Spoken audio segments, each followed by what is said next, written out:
Sa gitna ng pananalasa ng Bagyong Christine ay naging usap-usapan ngayon si Mayor Nina Jose Quiambao na kung saan nagawa pa nitong magbiro na umunoy hanggat wala pang kuryente dahil sa bagyo ay pwede umunong magkaroon ng candlelight date ang mga mag-asawa habang nagdi-dinner. Biro man ang bahaging mensaheng ito ni Nina Jose, hindi naman ito nagustuhan ng publiko dahil talagang ngayon pa umano nakuhang magbiro ni Mayor Quiambao. Buong post ni Mayor Nina Jose, sa mga may brownout, pwede kayo mag-candlelight date ng asawa mo, pamilya mo, jowa mo habang nagdi-dinner, o diba? Kidding aside, konting pasensya po sa mga walang ilaw. We are in close coordination with Senpelco and we will update you if may sagot na sila.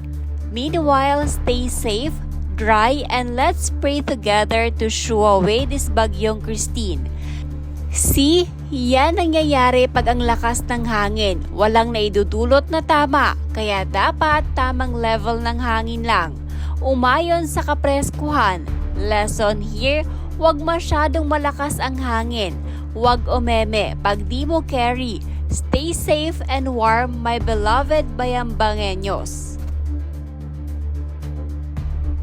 Matapos nito ay muli ulit nag-post si Nina Jose na kung saan sinabi nitong iba-iba na daw talaga ang ugali ngayon, mapa-weather man daw o ugali.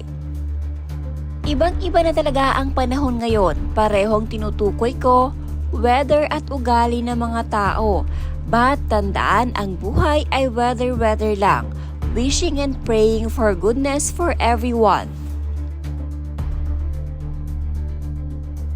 Everyone, just a reminder po na si Bagyong Christine ay medyo malakas siya, malakas ang hangin niya. And ang rain na dala niya ay medyo delikado. So, at matatamaan po tayo dito sa Bayambang. So, reminder lang po sa ating mga kababayan na charge your phones, charge all your electronics na kailangan na ma-charge. Make sure may flashlights po tayo, mga kolekta na po tayo ng mga water, and make sure po na mga kapaligiran natin ay malinis, walang mga nakakalat na basura, mga dahon, mga leaves na pwede clog ng drainage natin. We made sure po days before this typhoon would hit na ang engineering po natin ay chine-check na po ang ating mga drainage. Pero let's do our own part po, at please let's stay indoors, stay safe and warm, stay indoors, stay dry, stay with your families, ang ating mga kabataan, ang ating mga mahilig lumakwatsa, please stay indoors lang po and stay safe.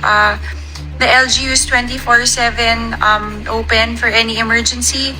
Ang ating mga kapitan ay in touch with us. So, muli, stay safe and take care po. God bless us all. I have read bad comment kanina. I felt sad. You don't appreciate your mayor na napakabuti at hands-on sa nasasakupan. I'm very proud of you, Mayor. I'm from Paso Rubio but I love your leadership. Ganyan na mayor namin, both hands-on. Keep it up. Pasalamat naman po kayo, sobrang may malasakit ang mayora nyo. Sana naman po kayo kaya makakita ng ganun yon. Iba nga, walang pakialam.